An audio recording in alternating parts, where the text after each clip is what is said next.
Então, a gente vai começar a nossa aula de noções básicas de provas e proposições. Aqueles que vieram para a semana pré-matemática discreta, como a gente chamou, vai ver que a gente vai repetir um pouco da conversa que teve lá. Tá?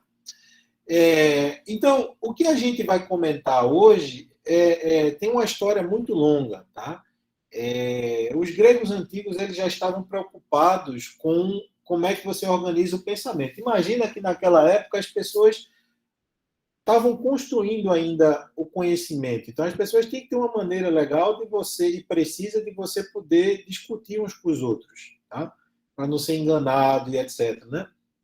Ou entender bem o que um estava falando com o outro. E aí, essa teoria cresceu bastante, né? E aí, no final do século XIX, vieram, obviamente tem muita coisa no meio, mas aí vieram dois personagens importantes, que um deles é o Boole e o outro Frege, que desenvolveram mais ou menos de maneira independente. Aí o que a gente vai falar basicamente nessa primeira semana, ou nessa primeira aula. Tá? O Boole ele desenvolveu uma maneira de a gente tratar lógica como algo simbólico. Tá? E aí eu vou explicar para vocês o que isso tem a ver. Então, Aristóteles estava lá atrás preocupado com como é que as pessoas discutiam umas com as outras. Mas já há necessidade, depois, de você transformar isso em algo que pode ser automatizado, com manipulação de símbolos. Tá? E por isso que isso é importante, porque o computador vai poder manipular essas expressões lógicas e aí a gente vai poder fazer uso delas. Vocês vão fazer amplamente uso disso quando vocês estiverem programando o computador. Tá? Quando vocês estiverem construindo circuitos digitais, por exemplo, nas próximas semestres também, vocês vão fazer uso disso aos montes. Tá? E aí a gente vai falar um pouco disso e, obviamente, isso vai ser uma aula de lógica. Vocês vão ter uma disciplina de lógica inteira, no segundo ou no terceiro semestre, eu não me lembro, mas vocês vão ter os detalhes sobre isso. Tá? E aí o Boole, né, que é um personagem central para a gente, vocês vão ver que nas linguagens de programação vão ter tipos lá que vão ser até dados nome em homenagem a ele, né, os tipos booleanos, que são as variáveis que assumem valores verdadeiro e falso. 0, 1. Tá? Lucão tem que aprender a levantar a mão ali, para eu saber o que você está falando, mas diga aí. Lucãozinho, eu falei deve ser Lucas, né? Mas é isso. Porque eu não sei, eu não tenho tanta intimidade para lhe chamar de Lucão ainda. Nada, professor, tem problema não. Pode chamar de Lucão, Lucãozinho, Lucas, tanto faz. Beleza. Mas já pode passar já. Tá. Aí, o que o Boole fez? Ele criou uma maneira da gente manipular expressões lógicas, tá? E aí elas casam perfeitamente com o que a gente usa no computador. Isso vai ficar mais claro, eu estou dando só um contexto para vocês, tá? Por quê? Porque as expressões lógicas, elas vão ter, como tudo que a gente, um argumento que a gente faz, ela vai poder ser verdadeira ou falsa, que na álgebra de Boole, que a gente chama, né, a gente vai ter essas fórmulas que elas podem assumir valores zeros ou 1, quer dizer, 0 ou 1, que é verdadeiro ou falso ou verdadeiro, né? E ele criou maneiras de você conectar essas expressões, que é o que a gente vai ver com detalhes, com essas operações lógicas.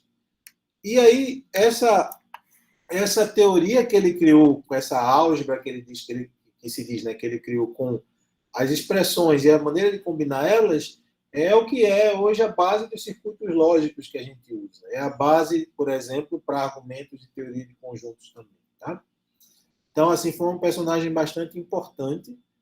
E, como eu falei aqui, só para ilustrar para vocês, que o que ele fez tem aplicações aos montes, né? Por exemplo, vocês vão ver muitos desenhozinhos como esse aqui, que são as portas lógicas que vocês vão usar, esses e esses, né? Para fazer circuitos digitais. Então, na disciplina de sistemas digitais que vocês devem fazer, vocês vão montar circuitos dessa maneira. Então, vocês vão ligar fiozinhos com essas portas e você vai dizer, se entrar um fiozinho com valor 0 aqui, um fiozinho com valor 1 aqui, vai sair algum fiozinho com outro valor. Você pode pensar que aqui não passa energia, aqui passa energia, então aqui vai passar energia. Alguma coisa assim, né? Esse negócio se chama porta por isso, porque tem uma entrada e tem uma saída. Tá? E aí vocês vão usar isso para fazer, por exemplo, planejar processadores, planejar circuitos em geral, tá? E aí, também, como está aqui embaixo, né, tem a ver com teoria dos conjuntos, e a gente vai ver isso a partir da semana que vem, tá? Como é que a lógica se liga com conjuntos, tá bom? Como eu falei, a ideia aqui que a gente vai aprender, e aí vocês têm que estar com isso na cabeça, que a gente vai aprender uma linguagem da lógica. Vocês já sabem uma língua que é português, alguns já sabem uma segunda língua, vocês vão aprender uma terceira língua que é o que engenharia da computação aprende de programação? É C, né? Isso. Vai usar C. Vocês vão aprender uma língua que é C e a gente vai aprender uma quarta língua aqui, que é a língua da lógica, tá? Então, o que eu vou fazer aqui hoje é mostrar para vocês como é que essa linguagem funciona, tá? Então, vocês têm que ter na cabeça que é isso que vocês estão aprendendo, é uma nova língua, tá? E aí, de novo, a gente vai aprender essa linguagem simbólica, a gente vai aprender como é que a gente manipula esses símbolos e para que a gente está fazendo isso? Que a matemática ela vai usar dessas estruturas lógicas, mas a matemática não vai, no nível que a gente vai fazer, ela não vai fazer uso de símbolos, mas a gente vai ter que usá-los para entender como é que é a estrutura da lógica e depois a gente vai aprender como é que isso se conecta com os enunciados da matemática, tá bom? Lucas, diga aí. Ô professor, por que precisou se criar uma nova linguagem para falar sobre matemática, sobre demonstrações matemáticas e tudo mais? Por que não usa uma linguagem natural? Veja, o problema não é que a gente criou uma. Tudo bem, a linguagem não é nova, só para a gente dizer um pouco isso. Né? A linguagem vem dos gregos antigos, como a gente está falando. E a linguagem, a lógica, ela não foi inventada para a matemática, ela foi inventada para você entender argumentos. Tá? Aristóteles, quando falou lá, ele estava tentando entender como eram os pensamentos das pessoas, como eram as falácias, como eram os silogismos e tal.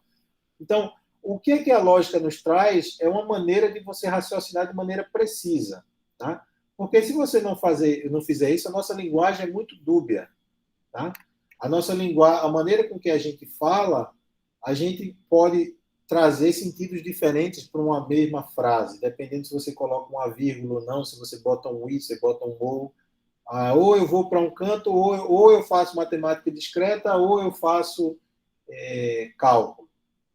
Assim, isso tem um certo significado que a gente espera, mas não necessariamente é o que todo mundo vai entender do que você vai falar. Então, a lógica ela nos dá uma maneira de trazer o raciocínio numa linguagem padrão, sem ter dúvidas. Basicamente, essa foi a necessidade. Tá?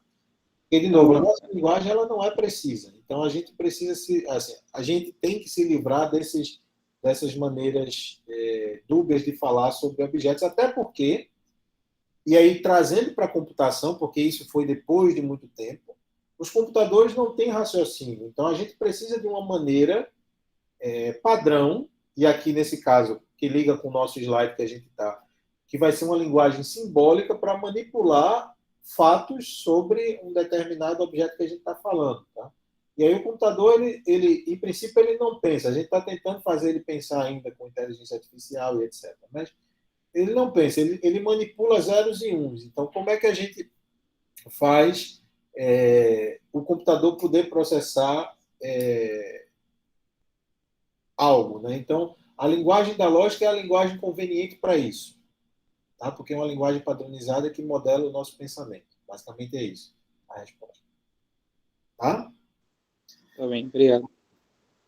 E aí a gente vai ter, né, como eu vou mostrar aqui para vocês, a gente vai tratar a lógica nesse primeiro momento de uma maneira simbólica que o computador vai poder tratar. Tá? Então, o objetivo final das contas é a gente construir essas provas matemáticas, né, para as quais você não vai conseguir refutar nada. Então, se você tiver uma maneira lógica, que é o que a gente vai aprender, de construir uma prova matemática, ninguém pode refutar aquilo que você provou.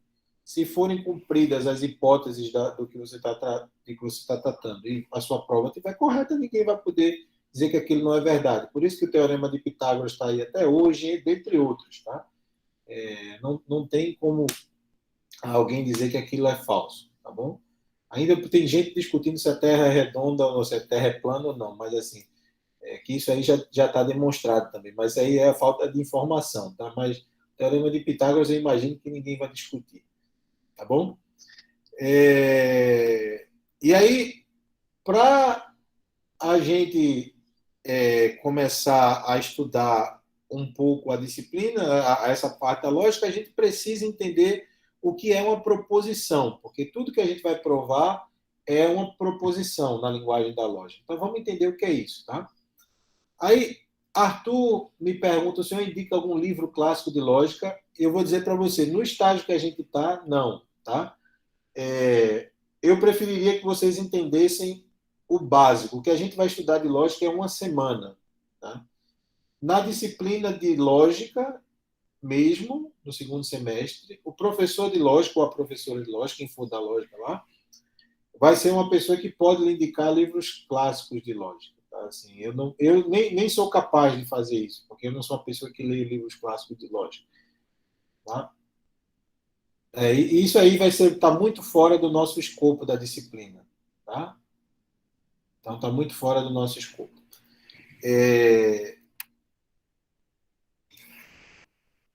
Então, a gente tem que entender isso aqui.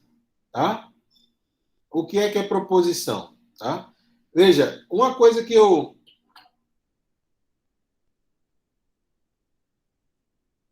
Assim, a gente tá tangenciando muito, tá, pessoal? Veja, eu vou ficar muito contente se está todo mundo tão bem assim, que esses são os problemas que a gente está tendo. Mas eu acho que no meio de semestre as coisas vão mudar. A gente tem que ter um pouco de foco. Assim. A gente vai aprender coisas como teoria dos números, como contagem. A gente não vai entender, não vai procurar saber de categorias, isso não é necessário para a gente neste momento, tá? Aqueles que quiserem, vocês podem se informar sobre isso, mas assim, a gente vai ter muita coisa para estudar nessas 15 semanas que a gente tem, tá? Então, eu recomendaria que vocês focassem nisso. Quanto ao formato da Terra, eu acho que eu até me corrigi, dizendo que o pessoal está discutindo se a Terra é plana ou não. Tá? Assim, eu não quero discutir se ela é uma esfera ou não. Isso, de novo, não me importa, mas plana eu sei que ela não é. Tá? E aí, vamos em frente, tá? Então, o que é uma proposição? Tá? Uma proposição nada mais é do que uma sentença declarativa, e declarativa é que ela diz alguma coisa sobre... Ela fala de um fato sobre algo ou alguém, né? Algum objeto ou alguma pessoa, que ela pode ser classificada como verdadeira ou falsa. Tá? Então, os exemplos que a gente pode colocar aqui hoje é terça-feira. Hoje é terça-feira, eu estou dizendo algo sobre esse hoje. Tá? E, por coincidência, é verdadeiro essa afirmação. Essa afirmação é verdadeira. Né? 2 mais 2 igual a 4. Né? Se eu estou entendendo, eu sei o que são esses símbolos numéricos aí, o que é essa operação de soma, eu sei que isso é verdade. Tá? Tem uma outra mais complicada ali no meio, né, que é aqui, que diz que para todos os inteiros n, isso aqui, essa expressão me dá um número primo. Tá? E, obviamente, eu não sei ainda se isso é verdadeiro ou falso, mas, assim, vocês podem imaginar que isso vai ser verdadeiro ou vai ser falso. Alguém vai construir uma prova para isso, ou você sai testando e vê que é verdade, assim, que pode ser falso. Né? A gente vai comentar por isso. Se você achar um exemplo que não dá, é porque é falso. Se alguém construir uma prova que vale para todo N, então é verdadeiro. Mas isso aqui é uma proposição, porque você pode colocar, certamente ela está dizendo algo sobre os números inteiros e vai ser verdadeiro ou falso. Tá? Um exemplo de algo que não é uma proposição é algo como uma pergunta, por exemplo. Que dia é hoje? Eu não estou falando nada, não estou declarando nada sobre um objeto ou alguém. Tá? Da mesma forma, se eu fizer algo como x igual a 3, isso aqui não é uma proposição por si só, tá?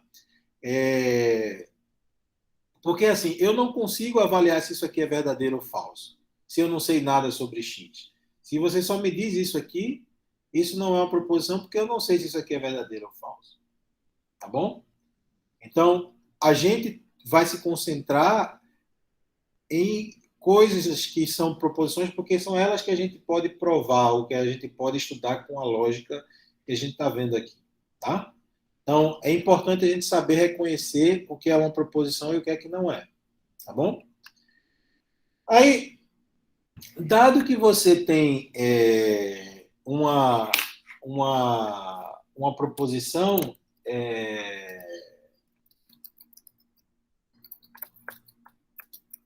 deixa eu só pegar um fato aqui, porque eu ia pegar uma notícia que está aqui. Tá, essa notícia.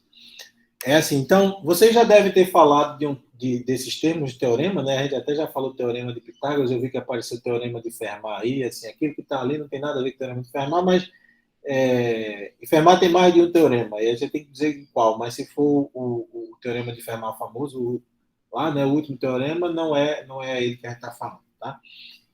E também não é o pequeno teorema de Fermat, nenhum deles. Tá? A palavra teorema, ela significa que é uma proposição que é garantida de ser verdade porque alguém construiu uma prova para ela. Tá? Então, é por isso que ninguém vai refutar o teorema de Pitágoras, porque tem uma prova para ele. Tá? Existe uma prova para dizer que num triângulo retângulo, A ao quadrado é igual a B ao quadrado mais C ao quadrado, como está ali. Tá? E aí, então, o teorema é isso. O teorema é uma proposição que é para a qual alguém construiu uma prova. Tá? Existe uma outra, eu queria passar para cá, né? Não está aqui, mas eu vou trazer a notícia para cá. Tem um outro termozinho que a gente vai...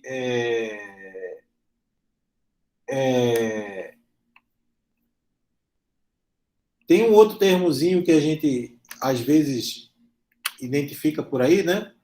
Que é a tal da conjectura. Né? Essa conjectura aparece em várias situações.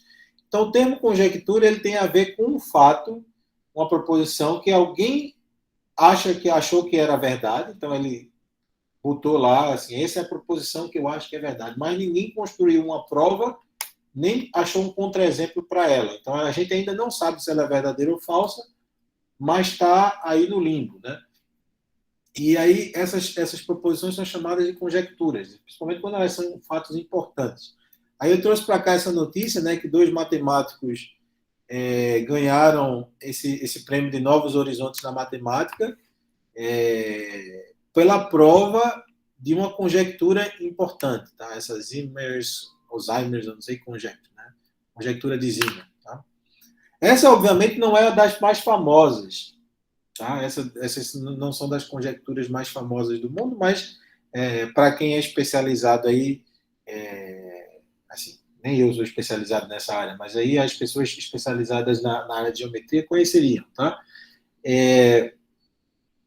E aí, obviamente, tem outras. Tá? O Clay, o Instituto Clay, né, eles têm a famosa lista dos problemas do milênio, que são aqueles problemas que eles oferecem um prêmio de $1 milhão para quem resolver. Tá? Então, eu vou chegar lá, Bianca, eu vou dizer o que é. Eu não sei se é isso que você está dizendo, mas assim, conjectura é uma proposição para a qual a gente ainda não tem uma prova nem tem um contra-exemplo. É o que a gente não sabe ainda se é verdadeiro ou falso. Tá? Então, os problemas do milênio tem uma série de conjecturas aqui que eles colocaram, na verdade, acho que são 7. E para cada um deles, esse instituto oferecia $1 milhão para quem resolvesse. Algumas foram resolvidas e viraram teoremas. Né? A conjectura de Poincaré, que foi citada aí, é uma delas. Essa aqui foi provada já há um tempo. Né? Já faz, acho que já na década. Professor, Diga aí, Lucas. qual é a diferença entre conjectura e hipótese? Assim, veja, hipótese E conjectura é o termo técnico, tá? Assim, em princípio é a mesma coisa. Hipótese é algo que você acha que é verdade, então você fez aquela hipótese. Então a conjectura é a mesma coisa. Tá? A conjectura é o termo técnico que se usa. Tá bem, valeu. Então, a conjectura de Poincaré foi uma delas que virou, né? Isso. Então tem uma história aí que o pessoal já sabe que o cara não resolveu, né? A conjectura de Riemann é bem difícil, conjectura P igual a NP de computação, por exemplo, e é outro problema bem difícil. Tinha Você está professor... tentando resolver alguma, professor? Não. Eu não trabalho em nenhum desses problemas, não. Então, assim, posso dizer que eu tenho ambições de resolver nada. Tinha um professor do SIM que estava tentando resolver este problema, mas, assim, esse problema é muito difícil. Então, tinha uma pessoa aqui que estava tentando resolver esse problema, não sei se está ainda, mas é um problema muito difícil. Então, não deu certo ainda. Tomara que consiga, tá? Mas eu não. Tá? Então, a gente entendeu, imagina o que é uma proposição, o que é um teorema e o que é uma conjectura. Agora, a gente veio para o que é que vocês perguntaram, né? Alguém perguntou o que era o axioma. Tá?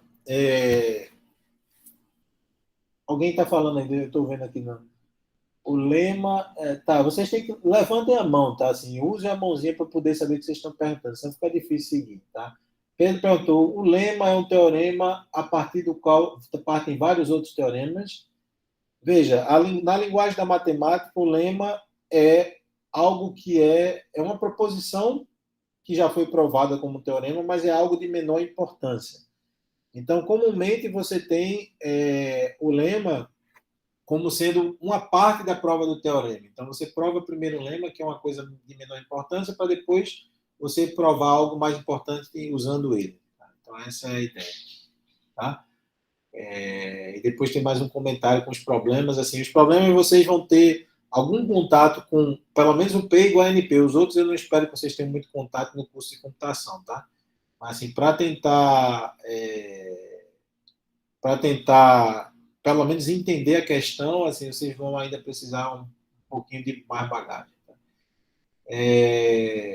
Isso, o lema basicamente é uma nomenclatura, mas é simplesmente um fato que é usado para provar algo mais importante. Tá? Essa é a ideia. Tá? Isso. Aí vem a questão do axioma que a colega perguntou aqui. O que é um axioma? Tá?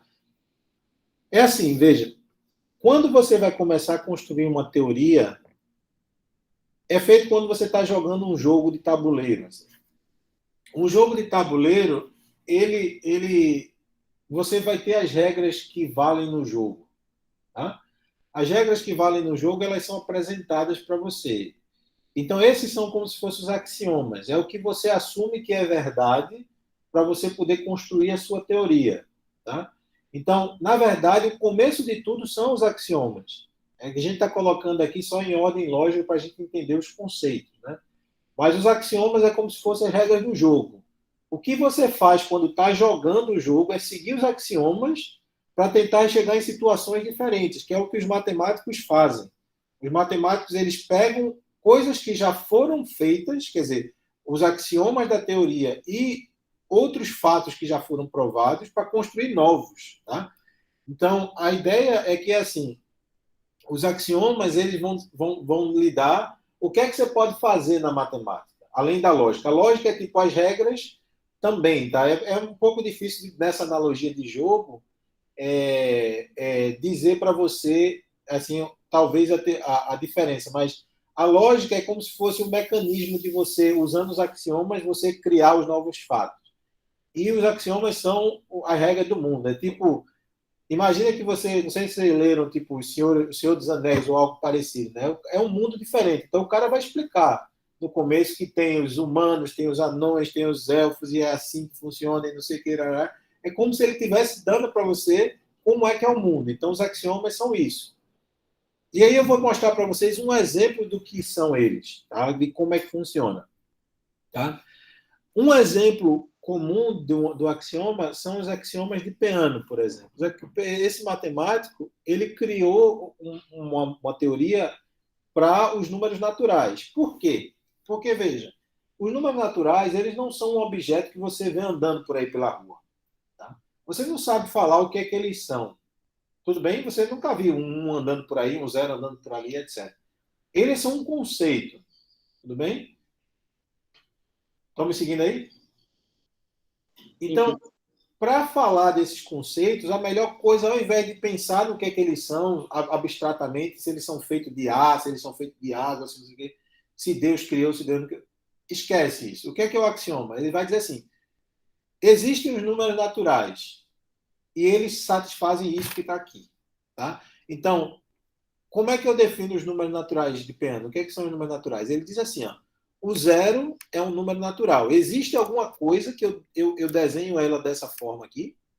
Existe essa coisa, que a gente chama de zero, mas existe essa coisa que eu desenho dessa forma. E ela é um número natural. Ele é uma parte desse negócio que chama número natural. Tá? E tem uma outra regrinha aqui, tá? O que é que são mais os números naturais? Toda vez que eu pegar um número natural, existe um outro número natural que se chama o sucessor dele, que eu vou denotar por Sn. Tá? Então, por exemplo, o que é que são os números naturais de acordo com o Peano? É 0, depois S0, depois S de S de 0, depois depois S de S de S de 0, e assim por diante. Tá? Não notem aqui que ele não precisou dizer nada de o que é um número natural. Ele disse que eles existem e que eles são assim. Tá? Existe o zero, que é o primeiro deles, e para cada um número que tem, existe um negócio que chama S daquele número. Tá certo?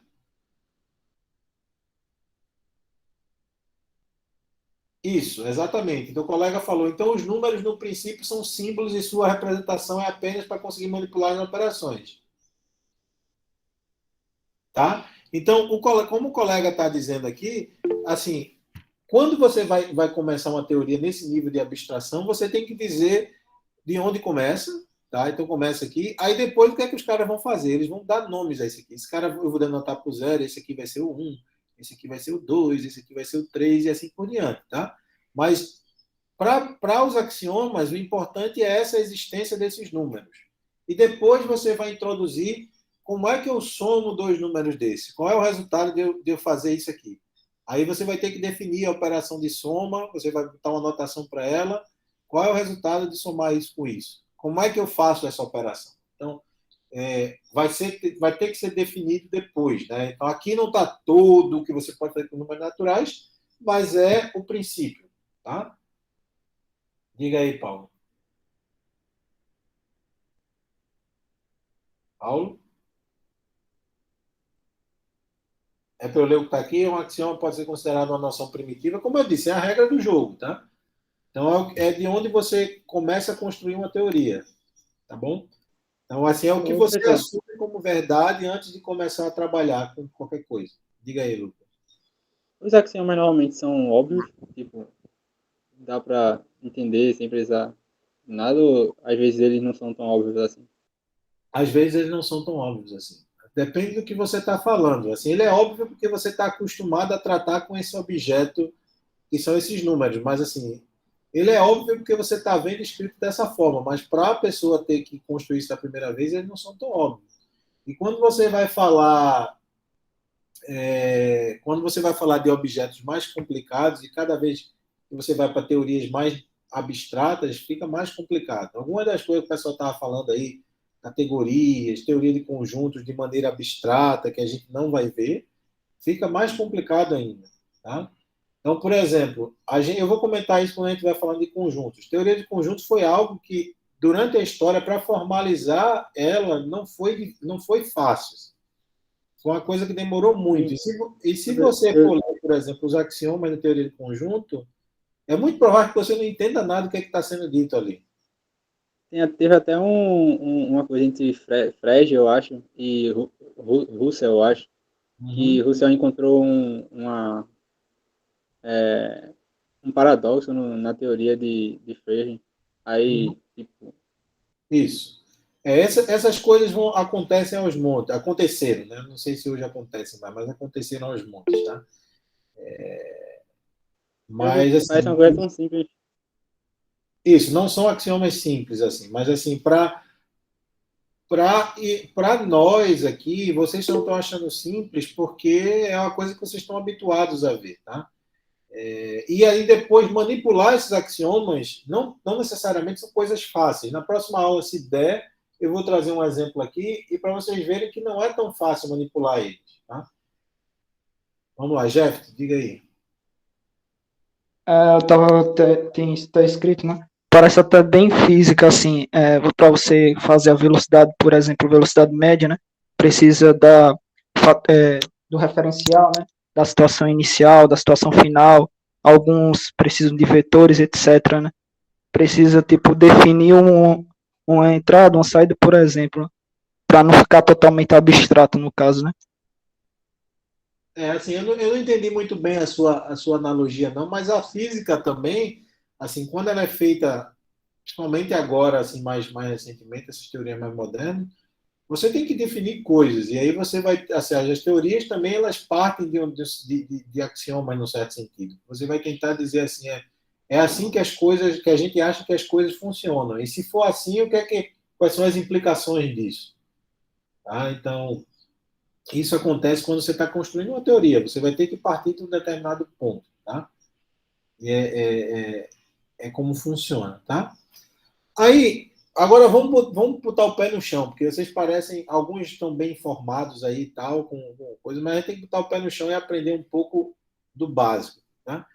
Então, voltando lá para o nosso conceito de proposições, a gente entendeu o que era uma proposição, os conceitos de teorema, conjectura, axioma, lema, não sei o quê, e aí a gente vai voltar agora como é que a gente entende, como é que as proposições são usadas e como é que a gente entende o significado delas, tá? Então, a primeira coisa é que a gente vai usar proposições de maneira simbólica nesse primeiro momento. Então, quando a gente falar sobre algo ou alguém, por exemplo, se eu falar algo como João é vegetariano, eu estou falando algo sobre João, sobre um João específico, então isso aqui é uma proposição, e para nós, para a gente manipular isso de maneira simbólica, a gente vai comumente usar o que a gente chama de uma variável proposicional. A gente vai colocar uma letra para representar essa frase. Então, aqui, esses dois pontinhos é como se fosse um igual, né? A gente está dizendo que P, essa letra, está representando essa frase que está aqui embaixo. Tá? Uma outra é tipo, João é atleta. Então, essa letra está representando essa frase que está aqui. Tá? Então, as proposições, quando elas são manipuladas de forma simbólica, é assim que a gente faz. A gente cria um símbolo para cada uma delas. Tá bom? Só que quando a gente for querer falar de fatos que são mais complicados ou que envolvem as proposições que a gente já definiu, a gente precisa combiná-las ou derivar dessas proposições outras. Tá? Então, como se você voltar nas aplicações para matemática, tipo, vai ter os axiomas, que aí você pode pensar, cada um é uma proposição, e está lá. E aí, você quer usar esse fato para derivar outros. Então, você precisa construir outras proposições a partir destas. E para fazer isso, a gente usa os conectores lógicos. Tá? Então, os conectores lógicos, existe uma série deles, a gente vai ver o que acontece com eles. Tá? E o primeiro deles é o conector lógico de negação. Tá? O conector lógico de negação, ele, na verdade, ele serve para mudar ou negar o sentido de uma proposição. Pensa assim, as proposições elas são frases que podem ser verdadeiras ou falsas. Né? Então, se uma frase é verdadeira, por exemplo, eu sou professor do Sim, se eu quiser falar algo que é falso, eu posso negar isso. Eu posso dizer, eu não sou professor do Sim. Tá? E aí o que eu estava falando como que era verdadeiro virou falso agora. Tá? E aí, se era falso, por exemplo, se eu dissesse eu sou professor de medicina, isso aí é uma proposição que é falsa. Se eu disser agora eu não sou professor de medicina, então isso agora vira uma proposição verdadeira. Então, em alguns momentos a gente vai querer fazer isso, tá? Em computação, por exemplo, quando vocês estiverem programando, vai ter alguns momentos que vocês vão precisar dizer assim, né? Imagine que você está programando um sistema de biblioteca. Aí, assim, se o cliente não tiver livros em atraso, então conceda um empréstimo. Quer dizer, se o cara chegou lá e foi pedir um livro emprestado, aí você vai ter que testar lá, né? Se o cara não tem empréstimos atrasados para você dar um outro livro para ele. Então tem que ter essa maneira de dizer isso, que o cara não tem livros atrasados. E para fazer isso a gente usa a negação que simbolicamente, né, se P é a sua proposição, é a variável proposicional que representa o que você está tratando, esse símbolozinho aqui, ó, esse L deitado aqui, é o não P. Tá? A gente lê isso como não P. Né? E aí a gente representa o efeito desse não P, na verdade, o efeito de todos os operadores lógicos, porque a gente chama de tabela verdade. O que é uma tabela verdade? A tabela verdade, eu já vou, Pedro, um momento, tá? A tabela verdade, ela vai me dizer qual é o valor verdade de uma determinada proposição, tipo a não P, em função dos valores verdade das variáveis proposicionais envolvidas. Tá? Então, é assim que a gente vai construir. Se a pergunta é só o símbolo, tanto faz. Tá? Esse é o símbolo que a gente usa aqui nessa disciplina. Mas você pode pensar que pode usar o til também. Tá? Beleza?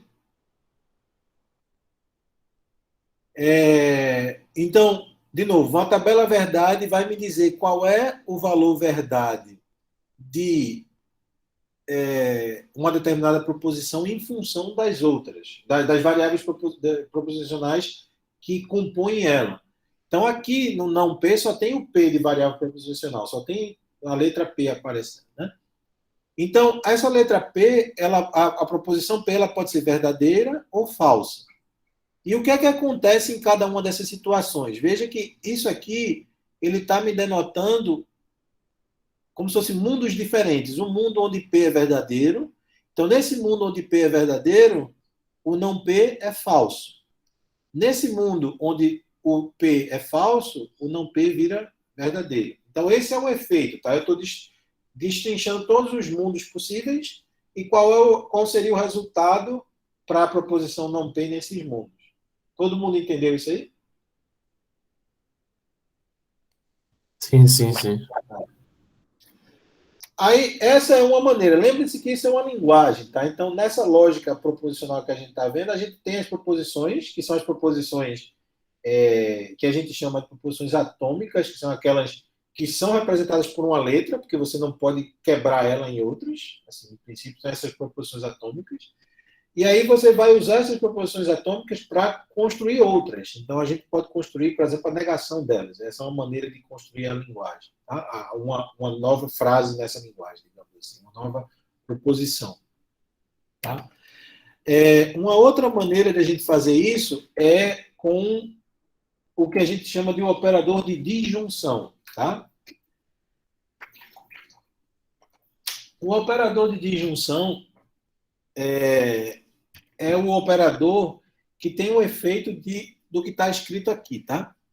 A proposição que a gente chama de P, esse Vzinho para cima, que a gente vai ler, na verdade, a gente lê em português como P ou que, é uma proposição que é verdadeira quando pelo menos uma das duas de entrada dela, o P ou que, são verdadeiras. Então, vou repetir. Esta proposição, ela é verdadeira quando pelo menos uma das duas for verdadeira. Então vamos lá para o significado aqui na tabela verdade. Tá? Ops. Vamos lá para o significado. Nossa. Tá? Então, A minha tabela verdade agora, dessa nova proposição, ela vai ter que envolver duas variáveis proposicionais, porque agora eu tenho duas variáveis proposicionais aparecendo, P ou Q. Então, eu vou ter que ter duas colunas diferentes, tá? Uma coluna para a variável P, outra para a variável Q. E aqui, de novo, eu vou listar todas as situações possíveis. Quais são todas as situações possíveis? As duas poderiam ser verdadeiras, uma poderia ser verdadeira, a outra falsa, o contrário, e as duas falsas. Tudo bem? Essas são todas as situações possíveis. E aí, o que eu vou fazer é mostrar para vocês qual é o efeito desse operador, mostrando o significado da lógica, que a lógica dá para esse operador de disjunção, tá? Que é o que está aqui em cima. Ela é verdade se pelo menos um deles for verdade. Então, veja, aqui os dois são verdade, vira verdade. Aqui tem um que é verdade, aqui tem um que é verdade, e os dois são falsos. Nesse caso, não é verdade que pelo menos um é verdade, então é falso. Então, este é o significado do operador de disjunção. Tudo bem? Tá? Uma coisa que tem que ficar... Diga, Lucas. Na linguagem normal, o ou não é utilizado dessa forma, não, né? Na linguagem Tipo, normal, se eu falo, em português, não. Tá? Então, aqui... eu falo, eu vou à praia ou ao shopping.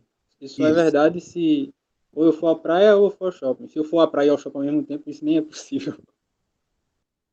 Assim, veja. O operador de disjunção da lógica é esse, tá? É um operador que é um ou que a gente chama de um ou inclusivo, onde o caso que os dois são verdades é admitido. Tá bom? Então, esse é o ou que a gente vai falar aqui na lógica, tá? Existe um outro operador, que é um operador composto de lógica, que é o ou exclusivo, que só muda essa linha de verdade. Mas, assim, o ou de disjunção é um ou inclusivo, onde as duas são verdade. Tá? É verdade quando as duas forem verdade. Tudo bem? Otávio, diga aí. Professor, a maneira que a disjunção funciona é um axioma? A maneira com que a disjunção funciona, assim, é a definição do operador da lógica. Então, assim, eu estou definindo para você como é. Então, num certo sentido, sim, da nossa teoria. É isso que é a disjunção. Tá? Tudo bem? Assim, é porque talvez eu esteja entendendo sua pergunta no sentido que, assim, isso é algo que eu tenho que engolir ou é algo que eu tenho que... Basicamente isso. Tá? E assim, no nosso caso aqui é que a gente tem que tentar engolir, a gente tem que engolir, porque é assim que funciona. Então, assim, você pode dizer, eu achava que era melhor que o ou fosse do outro ou, mas é esse ou, tá? O ou da lógica é assim, porque é mais conveniente, tá? É mais conveniente para várias coisas. E foi assim que foi definido e é assim que é passado. Mas, assim, se você quiser criar uma outra teoria, você pode chamar o ou de uma outra coisa, né? Um outro ou que é o ou que eu quero. Mas existe o ou exclusivo também, tá? Que a gente não está aqui no hall de coisas dos slides, mas a gente até usa um símbolozinho assim. No livro tem, por exemplo. Então, você faz isso aqui e a tabela verdade dele é a mesma desse, a menos da primeira linha. Então, assim, não é que o outro conceito está descoberto. Porque o importante é que, assim, se você está criando uma nova linguagem, a pergunta é, eu consigo expressar esse conceito que eu quero expressar nessa linguagem? A resposta é sim, você consegue. Tá? Então, assim, vocês não precisam ficar incomodados com isso. Vocês estão aprendendo uma nova linguagem. Então, é assim que funciona. Tá? Então, aqui, assim, você consegue expressar a outra situação também. Então, é quase como você está aprendendo a falar português. Aí te disseram que o nome disso aqui é caneta. Você nunca provavelmente reclamou porque isso se chama de caneta e não de picolé, por exemplo. Tá? Então, a mesma coisa que eu estou dizendo para você. Assim, o ou é ou e a disjunção é assim que funciona. Então, assim, a gente está aprendendo essa nova língua e, obviamente, tem alguma ligação com a nossa realidade, tá?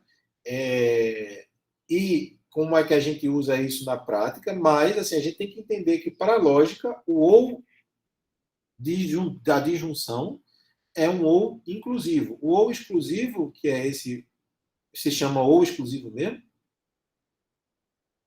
é um outro conceito. Assim. É isso. Tá? Ficou claro aí? E aí, assim, uma das coisas que a gente não vai ver nessa disciplina, mas vocês vão ver na disciplina de lógica, é que usando ou negação, ou aí negação, ou negação i, você pode montar os outros operadores. Então, para a lógica, assim, para a parte da linguagem lógica, você não precisa de outros. Tá? Então, vocês vão fazer exercícios sobre isso em sistemas digitais, por exemplo. Imagina que eu só tivesse as portas do tipo não e tipo i. Como é que eu monto uma porta do tipo ou? E a gente vai falar um pouco, quando a gente falar já em equivalência, para entender isso. Tá? Mas então não se preocupem, porque assim as coisas podem ser expressadas, que é o que importa quando você está definindo uma linguagem, tá? Então, esse é o ponto. Mas eu quero que vocês entendam que é assim o ou, tá? O ou da lógica é esse. Tá? Ops. Aí, agora, a gente vai falar um pouco do que é uma conjunção, tá? A conjunção ela, na verdade, ela expressa o que a gente chama de i, né? É a conjunção, né? Quero entender, talvez, o significado da palavra, tá? E aí o significado verdade dela, o efeito dela no valor verdade é que essa nova proposição, que a gente lê P e Q, tá? Ela é verdade somente quando ambas são verdade, tá? Então, essa aqui talvez seja mais próxima do que a gente fala no dia a dia. Tá? Então, de novo, eu tenho que ter duas colunas aqui, para uma para cada variável proposicional, e a terceira coluna só para eu ver o resultado. Né? Os mundos possíveis, eu vou listar assim. E aí, o resultado é bem simples. Ela só é verdade quando ambas forem verdade. Então, aqui é verdadeiro, falso, falso, falso. Então, naquele caso, por exemplo, quando eu digo João é vegetariano e João é atleta, por exemplo, naquelas variáveis atômicas que estavam lá, isso aqui só vai ser verdade se existir um João que está aqui, sei lá de quem eu estou falando, que é vegetariano e atleta. Aí eu tenho, dada a nossa cultura aqui, talvez se eu chutar um João aqui, se tiver um João, tem um João por aí. Eu vi. João Felipe Pereira, você é vegetariano? João Felipe, se manifeste aí. Não? João Vitor, tá por aí? Não? Tem um João que quer participar da aula. Mas então, assuma aqui. Muda o nome para Lucas, pronto. Eu não sou vegetariano, não. Lucas, você não é vegetariano e você é atleta? Não, também não. Então, Lucas caía nessa lista, nessa linha aqui, tá? Se a gente estivesse falando dele, ele seria esse mundo aqui. Tá? E aí seria falso, obviamente. Se a gente colocasse outra pessoa, talvez a pessoa seja atleta, mas não seja vegetariana. Então, o cara vai cair, por exemplo, aqui nessa linha. Tá? Então, é isso que a gente tem que entender. Tudo bem até aí, pessoal? Tudo. Tá. E, obviamente, a gente vai ver isso mais para frente, que esses conectores eles podem ser usados de maneira... se esses conectores eles podem ser usados de maneira a compor proposições bem complicadas. Tipo, eu podia fazer alguma coisa do tipo não, P, O, Q, I, R... E aí tem os parênteses para dizer a ordem que eu estou fazendo, tá? Esses parênteses é como parênteses em expressões matemáticas comuns, né? Então, assim, primeiro eu aplico essa e pego o resultado e aplico nessa, por exemplo. Tá? Então, eu posso fazer expressões bem complicadas, pegando 3 fatos diferentes aqui, combinando os operadores da maneira com que eu quiser. Tá bom? Tá claro isso aí? Isso pode ser feito, né? Por quê? Sim. Porque as proposições atômicas existem, e aí quando eu combino uma proposição com outra a partir de um operador, isso aqui vira uma proposição também. E nada me impede de combinar ela com uma outra proposição. tá? Porque o operador pega duas proposições como entrada, então nada me impede de eu usar isso. Tá certo? Existe um outro ainda, que é o operador de implicação. O operador de implicação é esse operador que a gente comumente fala que é o sim, então. Tá? A gente lê se, p, então que. Tá? E aí, esse operador tem um significado que também é, no certo sentido, um pouco polêmico, mas que, de novo, vocês têm que levar no espírito de como é que a linguagem funciona. Então, estou mostrando para vocês como é que é a convenção da lógica. Então, assim, se não vai fazer muito sentido para vocês, talvez para alguns não faça, mas é assim que a lógica a lógica proposicional foi definida. Então, essa é a linguagem. Tá? Então, deixa eu falar para vocês qual é o efeito. Tá? O efeito é aqui, ó. Está dizendo isso aqui. A gente tem esse operador, ele é bem importante, né? Então a gente fala aqui que ele tem um antecedente, que é o P, e tem um consequente, que é o Q, né? Então o antecedente também a gente chama de premissa, né? Que é o que a gente assume como se fosse as hipóteses do que a gente está falando. Então, por exemplo, se eu como chocolate, então a minha hipótese é se eu como chocolate, eu engordo. E a ideia é a seguinte, é que o raciocínio que vocês podem lembrar disso é que se a hipótese acontecer, se o antecedente acontecer, se ele for verdade, obrigatoriamente o que é verdade, o consequente é verdade. Tá? Então, o significado desse operador é justamente esse, é dizer assim, se você satisfaz o antecedente, automaticamente o consequente tem que ser satisfeito. Tá? O que é um pouco dúbio aí nesse significado? O que acontece com essa proposição quando o antecedente for falso? Tá? Então, o comportamento desse operador é esse. Tá? Então, vamos listar os mundos aqui. E o comportamento dele é assim, olha, o antecedente aconteceu, foi verdade, o consequente foi verdade, tudo bem. Se o antecedente é verdade e o consequente foi falso, então é falso, porque é como se fosse assim. Tem analogia no livro, se vocês forem ler, assim, ele fala um pouco de contrato, né? O nosso colega colocou aqui, se eu vou para a academia, eu ganho músculo. Na verdade, assim, essa é a intuição, mas eu até acho que a sua implicação está falsa, porque só ir para a academia eu também vou, mas se você for para a academia e fizer exercício, então eu acho que você ganha músculo. Tá? Mas assim, se você só for para a academia, assim, não implica nada. Tá? Ir para a academia, muita gente vai, aí fica batendo papo, aí fica lá na lanchonete, como qualquer coisa, né? Tá?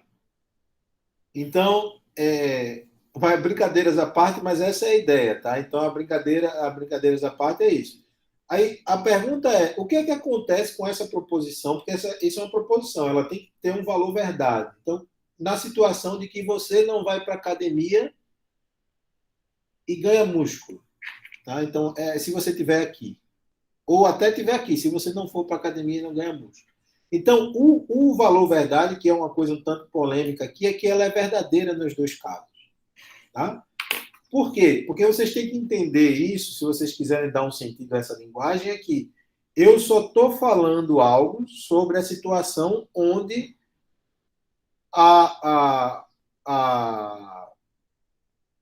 o antecedente for verdade. Essa é a minha única restrição.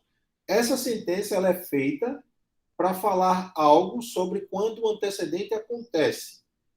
Ela não é feita para falar de nada quando o antecedente não acontece.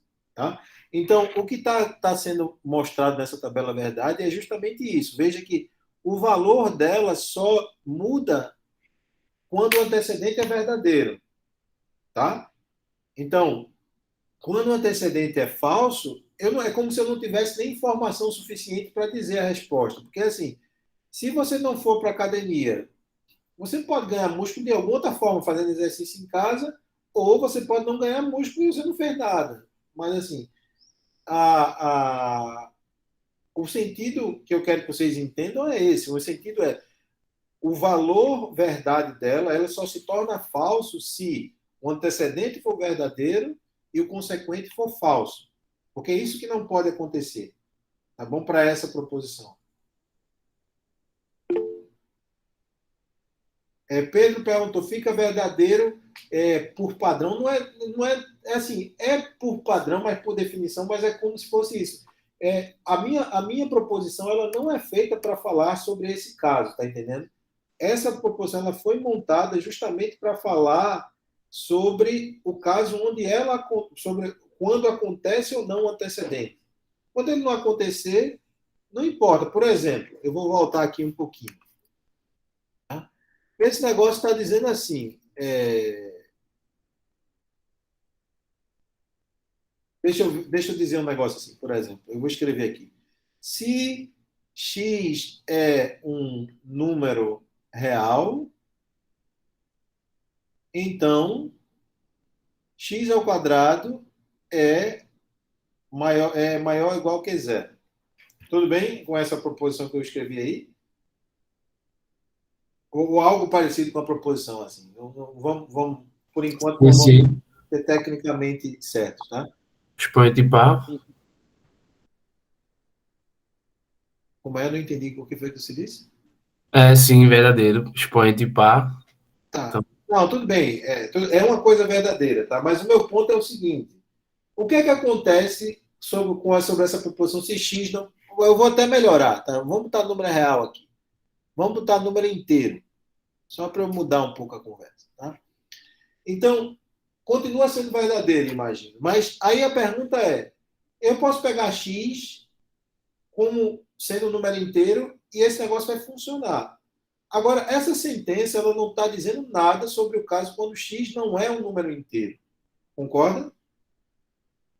Então, assim, se ela não está dizendo nada sobre quando x não é um número inteiro, o que acontece é que a proposição ela vai ser, digamos, vou para usar a terminologia do colega aí, por padrão verdadeira. Por quê? Porque ela só é feita para restringir o caso quando o antecedente é verdadeiro. Sobre o outro eu não estou querendo falar nada, sobre o caso quando ele não é inteiro. Aí é uma outra história. Tá? Você precisa de uma outra proposição. Pedro, diga aí. O senhor consegue me ouvir? Sim. Então, assim, a ideia é que se você tem um fluxo lógico, digamos assim, e você usa uma proposição desse tipo, em que o antecedente ele não tá sendo falso, ou seja, ele não significa nada, então essa proposição em si ela não tem significado, então o fluxo pode seguir, ou seja, é verdadeiro, você pode seguir a ideia. Isso, na verdade, o que comumente se diz é como se de uma coisa falsa você pode concluir qualquer outra coisa. Tá? Porque se você parte de uma por isso que se diz isso, né? Mas se você parte de uma hipótese que é falsa de verdade, qualquer coisa vira verdadeira.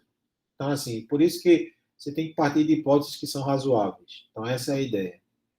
Tá? Ok, obrigado. Então, veja aqui, e é isso esse aqui é o meu ponto, tá? Olha para esse negócio aqui, por exemplo, quando o x não for um número inteiro, se eu pegar um x real, é verdade. Se eu pegar um x que é um número complexo, não é verdade. Tá? Nessa proposição não. Assim, o fato de x ao quadrado não ser maior ou igual que zero, tá vendo? Que existem objetos que se eu colocar aí, ele vai dar um número maior ou igual que zero, e tem outros objetos que dá menor que zero. Tudo bem?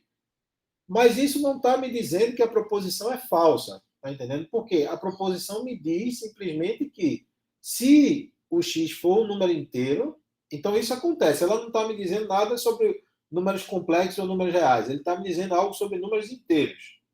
Faz sentido isso aí? Sim, até que se prove o contrário é verdadeiro, né? Não é até que se prove o contrário, não, porque proposições eles não têm não teria como. temporalidade, certo? O ponto é que eu só estou falando sobre um tipo de objeto. Se eu fizer uma coisa sobre uma afirmação que todo aluno do SIM é inteligente, eu não estou falando dos alunos de medicina. Estou falando dos alunos do SIM.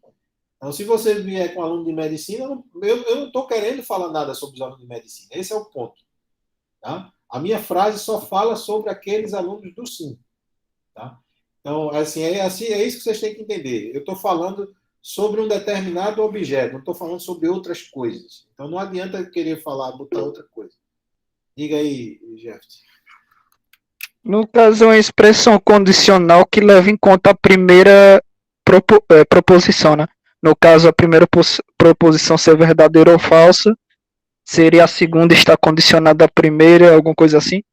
Tipo, meio que se a segunda for falsa ou verdadeira, não importa, continuar sendo verdadeira, porque a primeira satisfaz já, como se fosse uma expressão condicional. Eu não entendi exatamente o que você está falando. Não, tipo, esse exemplo aí que o professor deu, né? Que os alunos todos do SIM são inteligentes, né? Não é desconsiderando, tipo, os outros alunos, por exemplo, medicina, né? Não quer dizer que não seja verdadeiro que os outros também sejam inteligentes. Mas, no caso, está levando em conta a primeira, né? A primeira sentença, no caso. Assim, o ponto é que eu não estou falando sobre os alunos da medicina nesse exemplo, estou falando sobre os alunos do SIM, né? Então, assim, é isso que eu estou querendo entender. Então, tanto faz, eu não sei nada sobre os alunos de medicina, então não posso falar nada sobre eles, tá bom? Aí, a gente já está quase terminando a horário, infelizmente, tá? Então, vocês vão ver, né? Nos livros, se vocês forem livros de matemática e forem ler direitinho, vocês até vão ver variações do se então, né? A gente pode ter o se, p, então que, ou também pode ter escrito em livros de matemática como p somente se que, tá?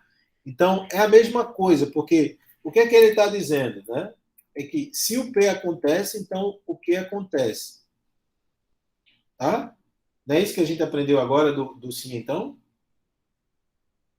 Sim? Tem um exemplo que o pessoal deu no semestre passado que foi interessante, tá? É uma coisa assim, tipo, se eu sou recifense, então eu sou pernambucano, né? Essa frase, né? Então, essa frase é interessante, né? Porque é um exemplo interessante de implicação e para a gente entender esse negócio que é a mesma coisa em português a gente dizer pessoalmente se que, tá? Porque o que você está dizendo é que o P só pode acontecer se o que acontecer também, tá vendo? Então eu só posso ser recifense se eu também for pernambucano, né? Não tem outra condição, tá? Robson, diga aí. Como se eu partisse para uma conclusão a partir da preposição. A conclusão a partir da proposição, não entendi. É como se a partir da preposição do que foi dito. Proposição. Preposição é outra coisa. Desculpa, da proposição. A proposição, isso. Eu tirasse uma conclusão. Mas você está falando de quê, exatamente?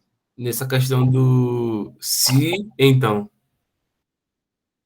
Se eu partir... Assim, é uma condição, né? Então, assim, se P acontece, então Q acontece. Esse é o sentido do negócio. Perfeito. Valeu, professor. Beleza. Tem umas outras nomenclaturas que se usam em matemática que vão ser menos comuns para a gente aqui. Mas, é condição. Quando você diz que P é condição suficiente para Q, significa que é suficiente que P aconteça para Q acontecer também, tá? É isso? Então, basta que P ocorra para que Q ocorra também. Esse é o ponto. Isso muito vocês veriam em livros de matemática, tá? Se vocês forem ler o livro assim, o nosso ou outros livros de matemática, você vai ver também coisas como Q é condição necessária para P. Tudo isso é a mesma coisa que dizer que P implica Q, né? Se P, então Q, tá? Q é condição necessária para P, quer dizer, é necessário que ocorra, que se alguém seja pernambucano, para que ele seja recifense. Tá? Tudo bem? Ou, se que não ocorrer, se você não é pernambucano, então você não é recifense, tá? Esse é o sentido aqui do negócio. Tá? Matheus, diga aí.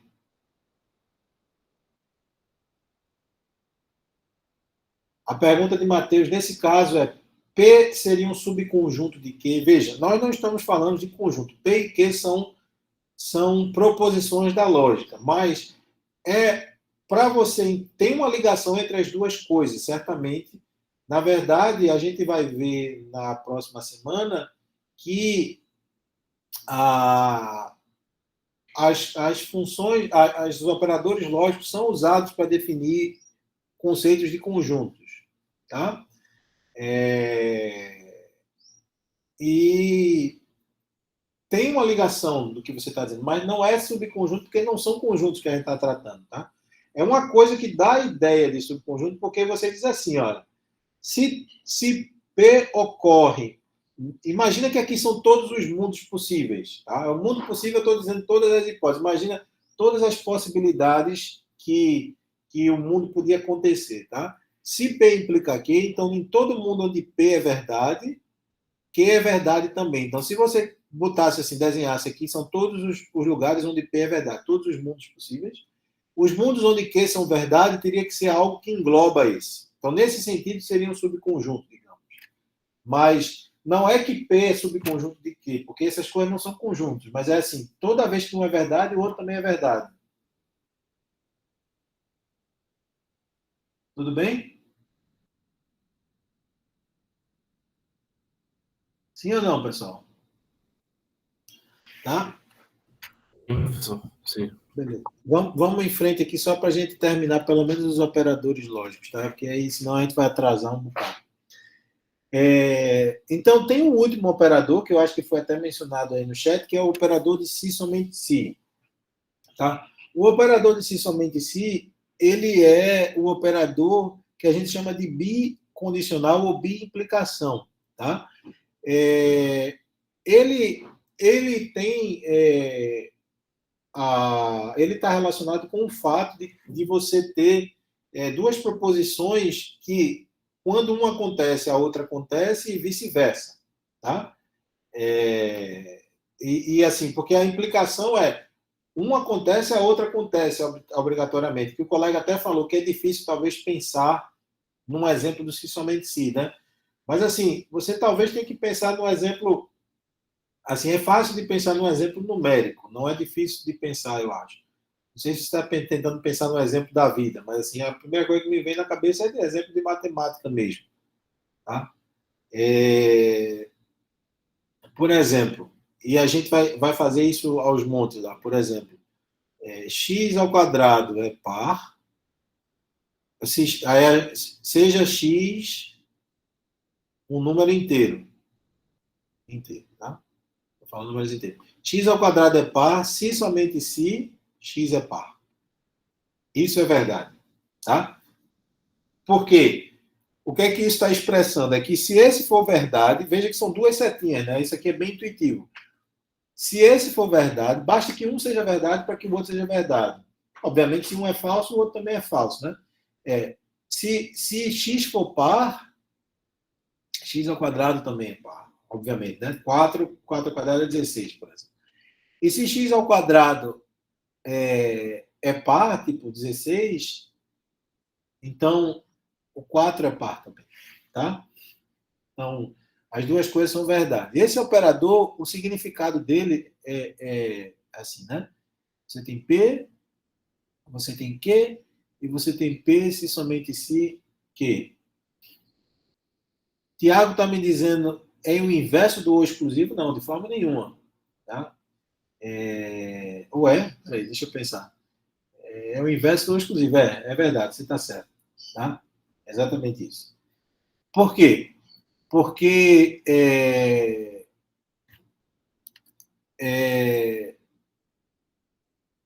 o efeito do operador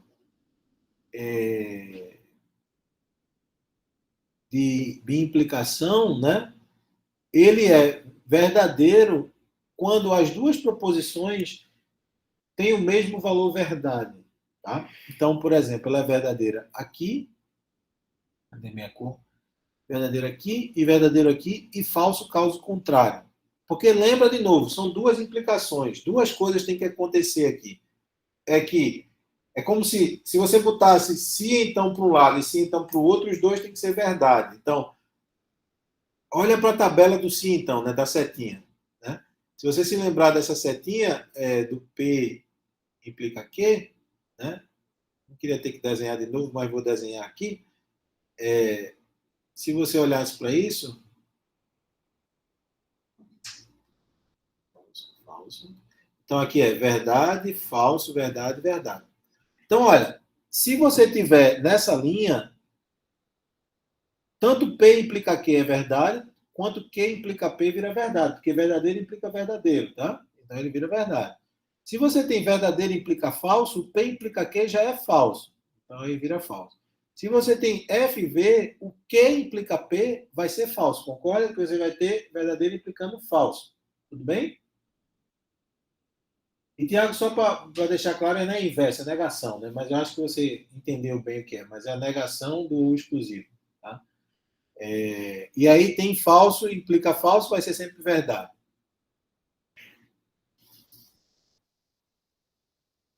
Sim? Tudo bem? Tudo bem, pessoal? Assim, se as duas coisas são falsas, elas são... o se somente se é verdade, justamente porque a implicação é verdade. Assim, de novo, o funcionamento do operador. É que as duas coisas têm o mesmo valor verdade. Tá? Pronto, então a gente está já na hora de terminar a aula. Eu vou parar por aqui. Na próxima aula, a gente vai continuar falando de equivalências lógicas, ainda falta um bocado. A gente realmente perdeu um bocadinho aqui de tempo na conversa inicial, mas eu acho que foi importante. E a gente depois começa a conversa sobre provas. Lembrando, se eu não terminar o assunto da semana na aula, aí a gente vai deixar um videozinho para vocês estudarem. Tá? Mas é isso. Perguntas ou podemos parar? Gabriel, diga aí. Professor, além dos 2 livros que o senhor indicou, o senhor também recomenda o Rosé? O pessoal veterano tinha falado sobre ele. Não, veja, aqui tem 3 livros. Eu acho que aqui tem 3 livros, né? Tem os 3 livros que estão aqui. Aí, assim, todos os livros estão indicados. Tem 1, 2, 3. Tá? Ah, certo. Tinha visto não. Obrigado. Beleza. Mais alguma pergunta, pessoal? Vai disponibilizar o slide? Sim, vai estar tudo lá no Classroom. E a gravação também? Sim. Beleza, professor. Nada mais a tratar, então a gente se fala na quinta-feira, pessoal. Certo. Obrigado pela hora, professor.